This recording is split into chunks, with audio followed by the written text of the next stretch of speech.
Un petit mot sur Saint Paul, n'est-ce pas? Saint Paul est à imiter, n'est-ce pas, pour toutes ses vertus. Bien sûr, il reconnaît l'avorton, n'est-ce pas, qui a persécuté l'Église et qui n'a pas digne d'être nommé un apôtre. Et il reconnaît, donc son humilité reconnaît, n'est-ce pas? Il dit, je ne suis pas capable de faire quelque chose de bien, c'est lui qui me donne la grâce, mais il va imiter notre Seigneur Jésus-Christ, comme il dit, soyez mes imitateurs comme je le suis de Jésus-Christ. Je vis, mais ce n'est plus moi qui vis, mais c'est Jésus-Christ qui vit en moi. Donc, quelle belle comparaison, n'est-ce pas?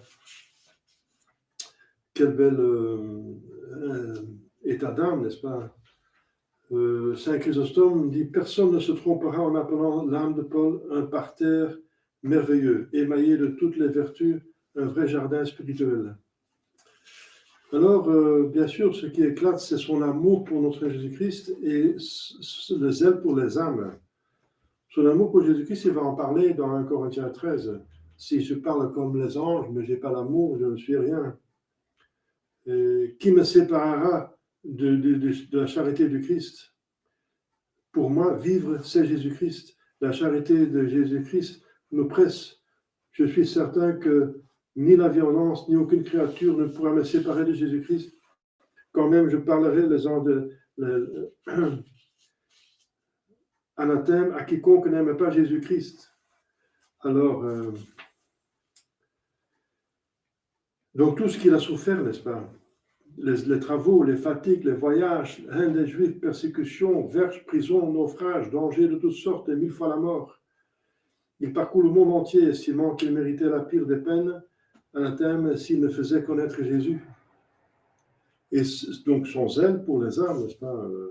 Je donnerai avec le plus grand bonheur, s'écrit-il, tout ce que j'ai, je me donnerai moi-même pour vous. Le suprême désir de mon âme est de vous donner avec l'Évangile tout le sang de mes veines, toute ma vie, parce que vous m'êtes cher. Ma bouche s'ouvre pour vous attirer en moi, mon cœur se dilate pour vous recevoir. Saint Paul. Alors, quelle patience admirable dans ces épreuves, n'est-ce pas? Il ne se plaint pas, mais il accepte tout pour mériter la conversion des âmes.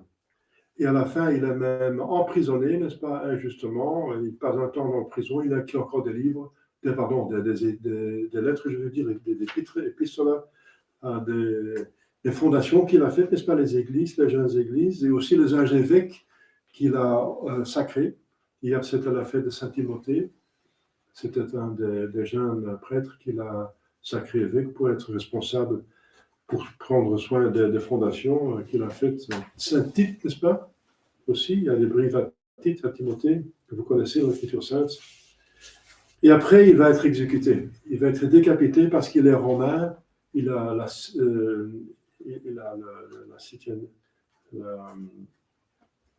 le titre de romain, n'est-ce pas? Et il ne peut pas être crucifié comme Saint-Pierre l'était, n'est-ce pas? Et il va être décapité, mais sa tête va bondir 3 fois sur la terre. Et là, à Rome, où sa tête a rebondi 3 fois, il y a 3 fontaines qui sont sorties. C'est pour ça que ce lieu s'appelle Tre Fontane, les 3 fontaines. J'étais là, en pèlerinage, c'est très impressionnant. Aller au tombeau des apôtres, c'est très, très méritoire, n'est-ce pas? On demanderait à Saint Paul d'avoir les grâces pour l'imiter. Au nom du Père et du Fils et du Saint-Esprit, ainsi soit-il.